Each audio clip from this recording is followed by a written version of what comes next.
Thank you. I first want to give thanks to Ben Waddell and Christine Smith and undergraduate research for this opportunity to talk with you this afternoon about Fort Lewis Indian School and Native American student experiences. Before I begin, I want to begin with an acknowledgement for the original peoples on these lands of which Fort Lewis and Fort Lewis Indian School were situated. Because we're in the season of winter and snow is on the ground, I just want to very, very briefly mention the creation stories of these tribal nations. So I acknowledge the Ute peoples whose creation placed them amongst the mountains. Dene peoples whose emergence centered them among the sacred mountains, including Debenitza. Pueblo peoples, including their ancestors whose homelands encompass present-day southwest Colorado. And the Apache peoples whose ancestral man and woman were the first to climb up into the upper world.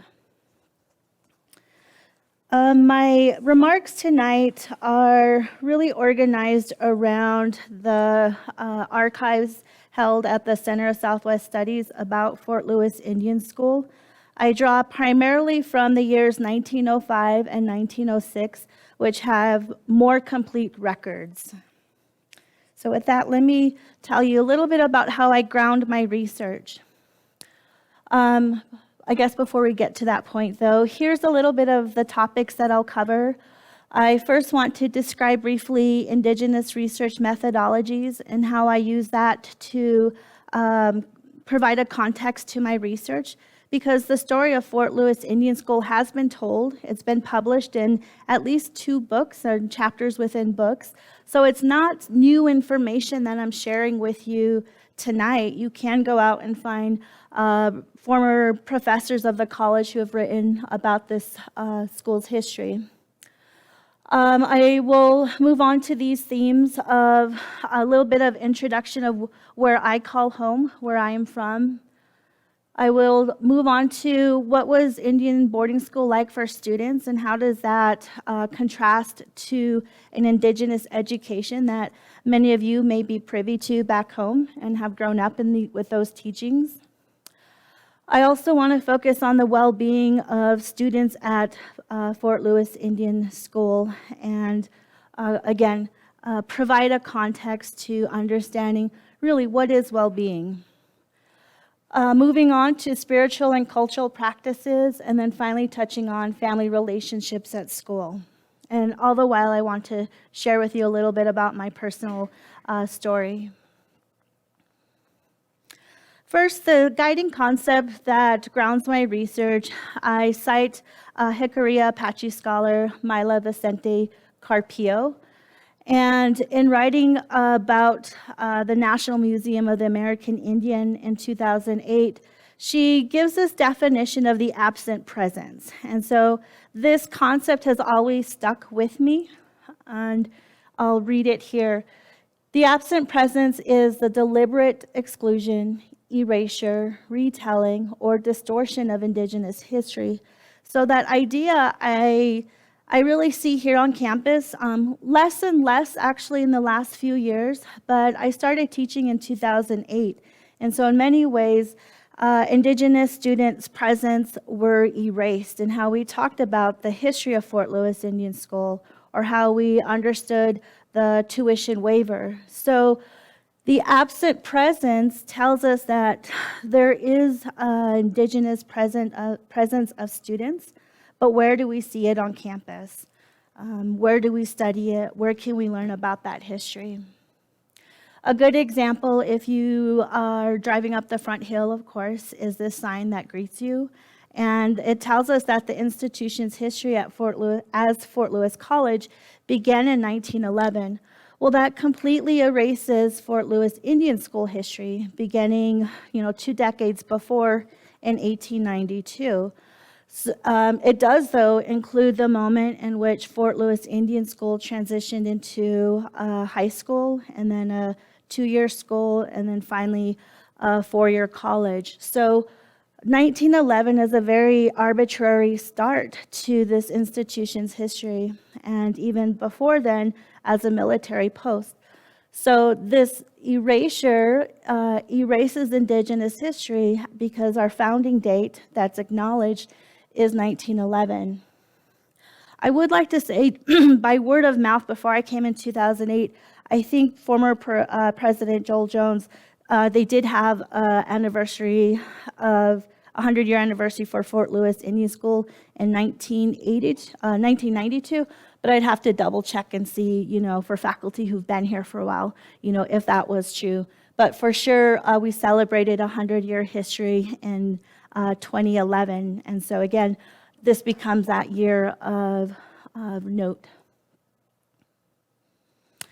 In the classes that I teach within Native American and Indigenous studies, especially in our research and writing and senior STEM, I really push my students to embrace and understand decolonizing methodologies. And it really is taking a theory and applying it to your methodology. So here, Linda Tuivai-Smith, in her book, Decolonizing Methodologies, she writes about, what do we mean when we say decolonizing methodologies? She writes that is not so much concerned about with the actual technique of selecting a method, but more with the context in which research problems are conceptualized and designed, and with the implications of research for its participants and their communities. So again, the story of Fort Lewis Indian School is one that has been told, but when I went into the archives and looked at the school records myself, I really wanted to pull out any moment where Indigenous student names or parent names, family names were mentioned, because I wanted to again give voice to the voiceless, and to really see that we can't talk about Fort Lewis Indian School or write about it without actual voices from the students. And to do archival research, it really is an exercise of the absent presence, because these are superintendent reports, and never is the superintendent concerned with student names, where they're from, connections to family. These are very administrative reports that go back to Washington, D.C. And then I also want to put in then, this thought that studying the history of Fort Lewis Indian School, talking about that more darker side of federal Indian policy and that policies of assimilation, it's not to, make one despair or to think that your presence here at the school, is, against the wishes of your ancestors, because Gerald Visner, he writes about survivance. And so for me, this idea of survivance is really about resiliency, and the fact that you all are here as students and that you bring your rich histories with you tells us that there is a continuation of that Indigenous story in Fort Lewis. It hasn't ended. It didn't end when the school closed, but it continues. So Visner writes, survivance is an active sense of presence. So again, the opposite of the absent presence. The continuance of Native stories, not a mere reaction or a survivable name. Native survivance stories are renunciations of dominance, tragedy, and victimry. So us here this afternoon, we really are engaged in this act of survivance. We're giving voice to those student experiences. I am Sisseton and Wahpeton Dakota. I come from Northeast Montana. My reservation is home to two tribal nations, the Assiniboine and the Sioux, known more commonly as the Sioux, but Dakota peoples. We are located in Northeast Montana, so we are about 100 miles from the Canadian border, about 70 miles from the North Dakota border. And so this is where I call home. I was born in Poplar, and this is the headquarters of the Bureau of Indian Affairs and tribal headquarters. Whenever I go home, I really love the openness and the starkness of the northern plains, and that you can see for many miles around. There's no large mountains, significant rocks that block your view. You could see the storm in the background and still be standing in sun. And so for me, that's a familiar feeling. Also is the sign, as one enters the reservation, you're welcomed, and I feel like I'm welcomed when it says entering the Fort Peck Indian Reservation. I want to talk a little bit first about the school day at Fort Lewis, and then again, go back to a little bit of my background and more of my tribal community. So I'm drawing my research from 1905, and many of these correspondence letters were written by William Peterson, who was the superintendent of Fort Lewis Indian School. And so in April of 1905, he details the school day. So imagine you're a young child and you have a 6:25 a.m. all boys wake up call, right? You're called to reveille. There are, in fact, bugles calling, and you're hustled out of the warmth of your bed. By 7:20, you have work details, so you're doing chores around the school. An hour later, at 8:20, you begin your school detail, so you're going into your classes. Before lunch at 11:55, where it's another all-boys roll call. School detail begins at 12:50 and lasts through the afternoon until 5:25, where boys again are summoned for roll call. Peterson writes that roll call for each company before bedtime and inspection of beds after all have retired. Any unexcused or unaccounted for absence will be at once reported to the industrial teacher.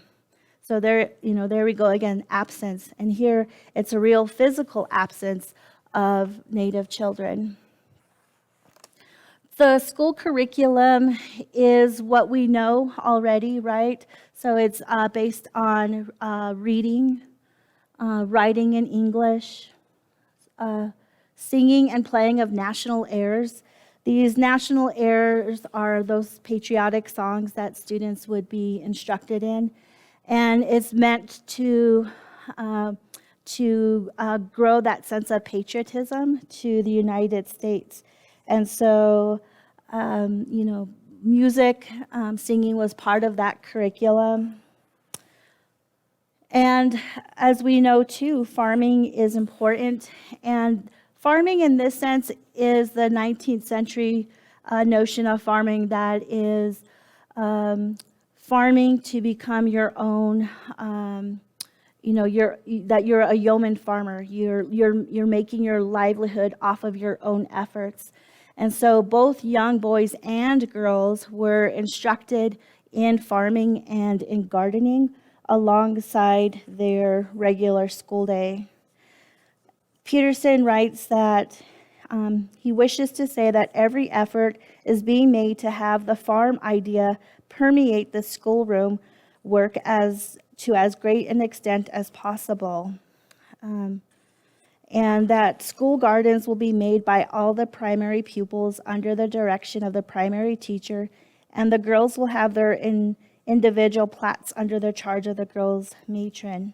Attention will be given to the proper instruction concerning the plants and their growth, and an earnest effort will be made to have each garden produce results. And so, again, a very regimented day. And this is, again, 19th century, early 20th century notions of gardening and of how one can improve their character through hard work. Teachings from home. So if boarding school, was this regimented life, early wake-up call, being called by bugle to different places across the school grounds, then the teachings from home are quite different. So I wanted to share with you, again, a little bit about my own community, and to say that we too are in that process of revitalizing that Indigenous knowledge that hasn't always been allowed to flourish in our community. So many years ago, me and my father, we both lived here in Durango, and we went back home for a summer, and we participated in our tribe's culture and language department's Dakota immersion program.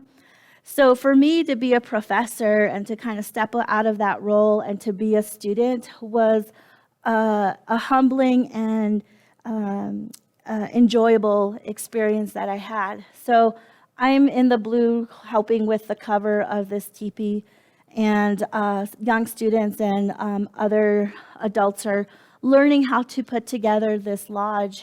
And many of the students hadn't had that knowledge. And so definitely this type of knowledge, it looked different for Diné families and other families in the region, but definitely for those whose home and dwellings involved this teepee lodge, that this would have been deprived of young people, that they wouldn't know how to create this home for themselves. Part of the summer program, again, if we think back to gardening and farm work or farming, for Northern peoples, Northern Plains people, at least Dakota peoples, we gathered from the land. And so here, again, young students, but me and my dad are like the oldest students attending, but we're picking wild turnips, Teepsila. And so here we had to learn how to look for a particular shape, particular color of a flower, and that you would go out and with a digging stick or dig for these turnips. And so these young kids, the nice thing is that they really picked it up quickly, like right away they were finding turnips. Embarrassingly, me and my dad took about 45 minutes to find our first turnip. So I think, being young, having those little eyes that are so observant, they had no problem. And so, again, connections to the land differed. And so here, this is like Mother Nature taking care of us, and then us being stewards of the land as well. So Fort Lewis Indian School always had a challenge of finding enough funding to even have day-to-day operations. And so the superintendent really worked to write letters to the Indian office in DC and to ask for new buildings, new dormitories for the little boys, a new hospital, have a agency physician be assigned to the school. And so the superintendent would make note that Fort Lewis Indian School really was not meeting the needs of the students, that the buildings themselves were cheaply put together by the U.S. Army that was posted there. They really weren't meant to serve as young children's dormitories. And so close living and illness were part of that daily life. In April of 1905, Peterson writes to a Joseph Ritz in Crozer, New Mexico. Crozer no longer is like a viable town, but it's located near the Hickory Apache Reservation. But he writes about a very small, thin little boy who was brought into school last fall by a man who gave his name as Naki de Nanez, and who said his home was in the village above your place. If you can get word to his people, for the boy is not at all well. He is not sick in bed, but he is very listless, and he can't be roused up to anything. If they want to take him home, I shall be glad to have them do so. So again, looking for names and making note of when I come across names. Here was a father who had given his name and trying to be in touch with the father of this young ill boy. Peterson also wrote about two young girls, or three. He said, Shay Lillaby, he's writing to a Willie Antonio in Jewett, New Mexico. Shay Littleby and a little girl from the Two Gray Hills have had pneumonia. Shay is well, and I think the other girl will be soon. Annie Antonio is a little sick, but not much. She will sit up tomorrow. He noticed that illness, and this is well documented, but communicable illnesses, diseases like trachoma, an infection of the eye that's highly contagious, things like pneumonia were spread amongst the children, even to the point that Chief Ignacio would remove all Southern Ute children from Fort Lewis Indian School because they had seen that children and their children were dying as a result of the living conditions at school. And concerning lies, Peterson writes, "My attention was called this afternoon to the condition in which the girls' heads were found." He's writing to this assistant matron in charge of the young girls. "You will at once see personally that the small girls' heads are made clean and that they are kept so. And since the heads of the girls with short hair were found to be in the worst condition, it is evident that hair cutting is not a remedy, and for that reason, no more girls will have their hair so cut." He finishes his letter by saying that weekly inspections and fine combs can be requisitioned. So here, well-being was not found in large amounts at Fort Lewis Indian School. Well-being to me suggests thriving. So not only are your basic needs met, health, food, that there's a safe and warm place for you to lay your head, but that thriving means those basic needs are met and you're able to move beyond that. Here, these young boys and girls had not their basic needs met. They weren't even, able to go beyond and really find well-being and strength at school because for many, it was a place where they got sick. I want to talk about well-being at home. So again, my community is continuously hosting cultural workshops, and when I went home for sabbatical in 2016 and came the spring of 2017, I was able to participate in the life of my community in a way that I couldn't do while fully here as professor during the months of school. So well-being at home means, again, access to nutritious food. And here on the left, you'll see that this is bison that has been thinly sliced. And one of the traditional methods our people have of preserving food is to take bison and to slice it in large slabs thinly, and that you lay it out on a drying rack. And so it's a really quick way that doesn't involve electricity to dry meat. So some of the older women were really adept at taking a roast of bison and with a knife just kind of filleting it open. So you fillet the roast and it just kind of unwinds as you cut through the meat. So you'll notice that top shelf there, nice big flat sheets of bison meat.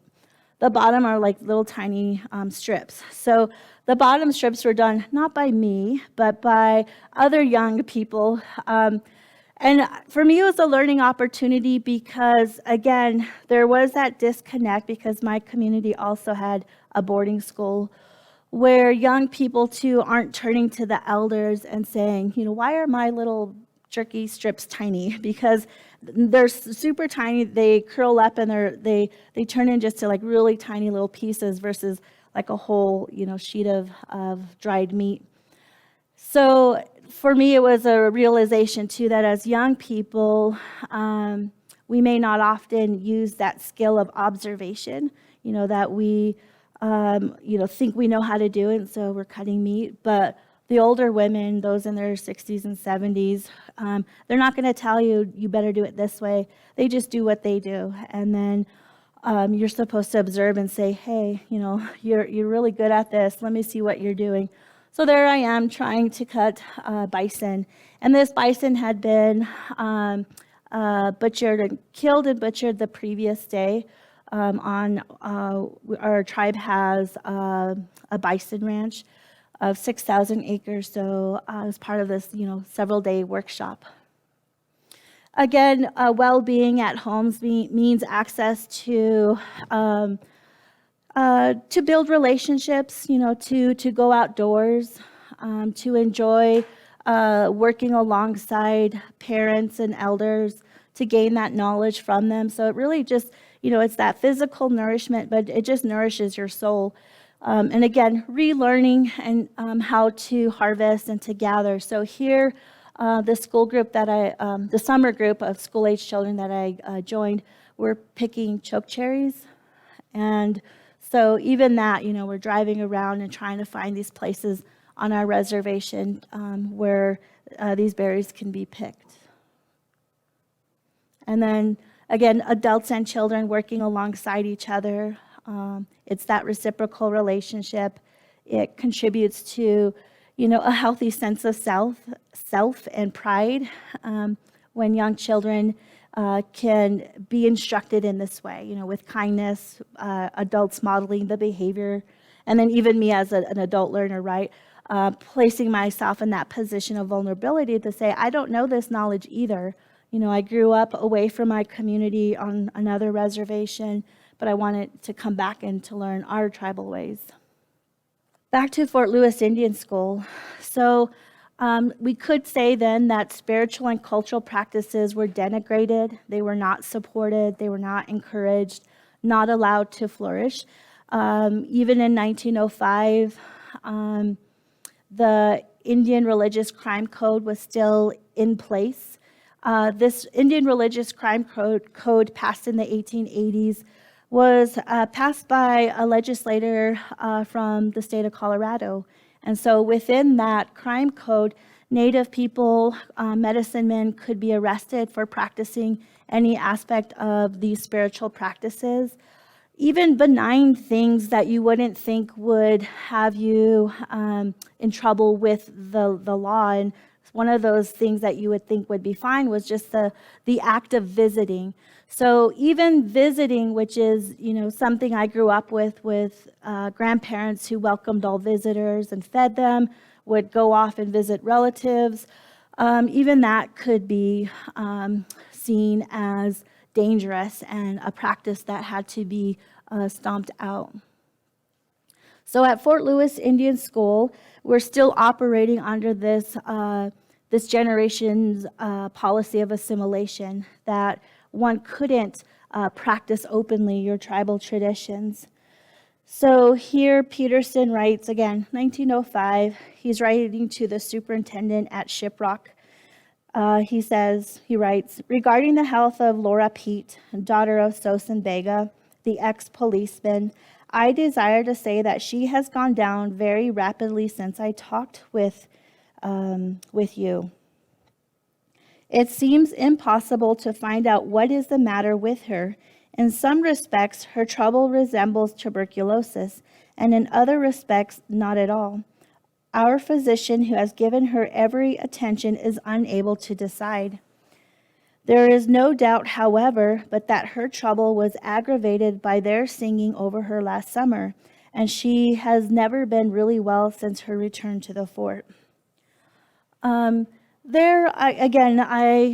see that spiritual practice, cultural practice of Dene people, to turn to their healers and to their medicine men, that was viewed as that's what's wrong. That really caused her trouble, not the issue of tuberculosis or that she was returning, to poor living conditions. At the same time, Peterson had been served as superintendent for the Ute agency. And so he kind of wore two hats. One, he was writing, he was superintendent of Fort Lewis Indian School, but he also had charge of the Ute people from Navajo Springs, which we call today Toyac. So here he writes about a ceremonial pipe found, quote, in an Aztec ruin. He writes, the Utes do not use pipes at all now.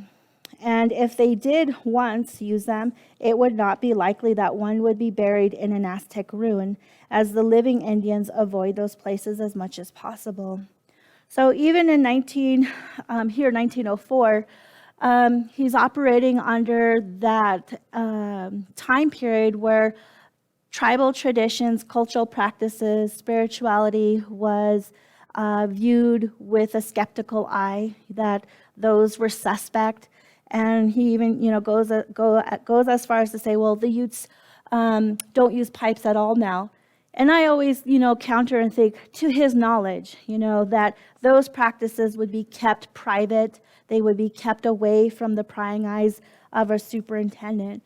And so here he's assuming that he knows the Ute people, and I would guess that he doesn't, or that he can't recognize through those Western lenses spiritual practices when the people are trying to keep them private and keep them from his attention.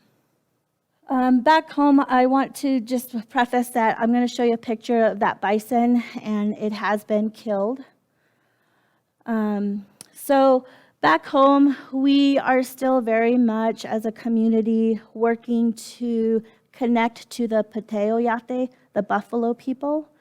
And so this bison here was killed early morning. The right image in the kind of like this early morning light is the image of, my dad and I went out there about 5 o'clock in the morning, and even at that time at our buffalo ranch, this bison had already been killed by a veteran.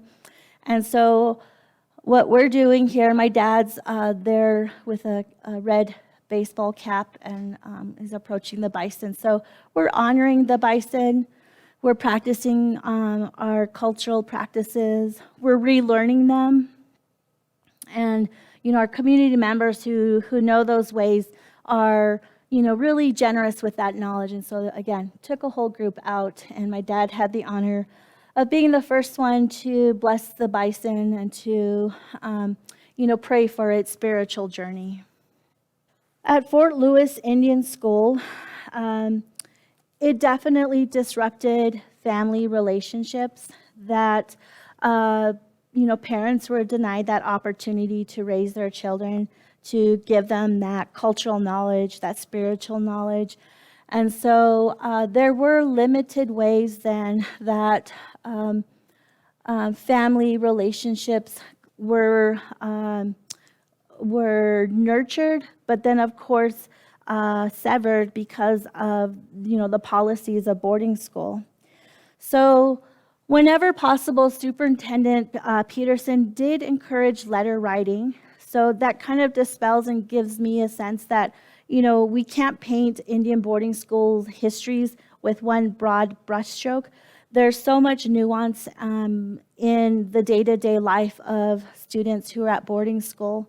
So here, letter writing was encouraged by the superintendent, and he writes to a father, Fulgencio Lucero, from Tierra Amarilla in New Mexico. In 1904, Peterson writes, "Will say Leonardo is very well, and that I do not know of any reason why he has not written you, except that he has neglected it. I will see him and ask him to write at once. The pupils can write once every month or oftener, if they desire to do so." He follows up the following spring, same young boy, Leonardo Lucero. "Concerning your son, Leonardo, I wish to say that he is very well, and he has been so all winter. He seems to be perfectly contented, but he is like all other boys. He forgets that his father would like to hear from him often. I always let parents know just as soon as anything is the matter with their children, and you may be sure that I shall not let his brother nor anyone else take him away from here." Peterson also writes here about the outing program. So summers were meant for older children to stay away from their family, so they wouldn't go home for the summer. So this outing program was a way for older children to spend the summer. Ideally, as the Indian policy was, were that children would never go home, that they would learn how to take the school curriculum, make that part of their day-to-day habits by living with non-Native families, and that they would just assimilate and absorb into the dominant society so that they would never go home. So several children from Fort Lewis Indian School were placed with families in Durango and in Mancos. So Peterson here is writing to an individual named Navajo Charlie here in Bloomfield, New Mexico in 1905. I will say that your children are both well and that they are doing very nicely in school. Jose Abel has a very sore finger, but it is getting better. Juan Pablo has not been sick at all. I should be very glad to have you leave your boys here all summer. They are getting such a good start in English that I do not want them to forget any of it. He continues in another letter to the superintendent in Ignacio. Jim Weaselskin has been here to me with reference to putting his boy at Fort Lewis School. Some parents did want to have their children attend Fort Lewis Indian School, just as Chief Ignacio, withdrew Southern Ute children from school. So the parent motivations were quite complex, and it really helps us understand that, in 1905 or when the school opened in 1892, that living conditions on the reservation were also desperate living conditions, that oftentimes parents wanted to have, the school provide for their children, because that even as poor as it was better than what the condition would be at home. So parents did have many reasons why they would send their children to school, and it's not always should be viewed through a negative lens that they were, promoting assimilation or they embraced assimilation. But, real life decisions that parents were making, and again, surviving was at the foremost of their thoughts. Indigenous family structures were complex, and so Peterson does not seem to understand that Native children, we're leaving a world in which family relationships, included, a mother, but also aunties who had a mothering role in that child's life, or, fathers and then uncles who stepped in as fathers. Here he writes a story about a young individual where he says that he can't, figure out who the parent is of this young student, because it seems like he has several fathers. And, to me, I kind of laugh a little bit, because, an uncle can take that role of father, and it doesn't have to just be that formal relationship. Here, again, he says in 1905, the boy is Carl Aloysius, and he is sure thin, but it is the hardest thing in the world to get the right fathers for these children.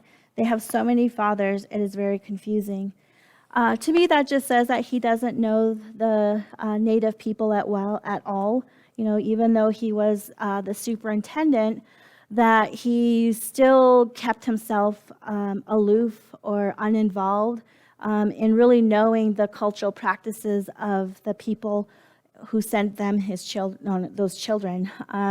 It helps me, if anything, understand that families were, through many family members, keeping in touch with their child, trying to ensure that their child was safe, and not just forgetting that child at school. So I'll close here with this little image here where kinship and family relationships are strengthened through the language. And so here's the Dakota language. And even by referring to your relatives with the proper kinship term, that is a reminder of your place within that family structure. And it makes boarding school all the more devastating on families, is because then children are not being, raised or given those lessons by parents and aunts and uncles and many, many grandparents, but rather, again, a very indifferent impersonal experience that they have at school.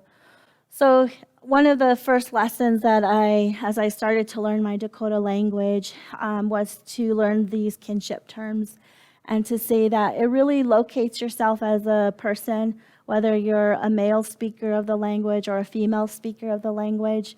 All of that positionality is revealed through your use of the language.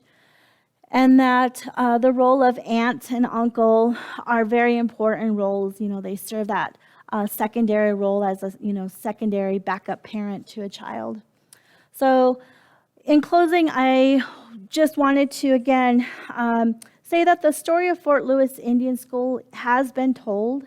My take on it is unique in that I'm really trying to uncover those Indigenous voices and to place them at the middle of this narrative and not just the periphery of that experience.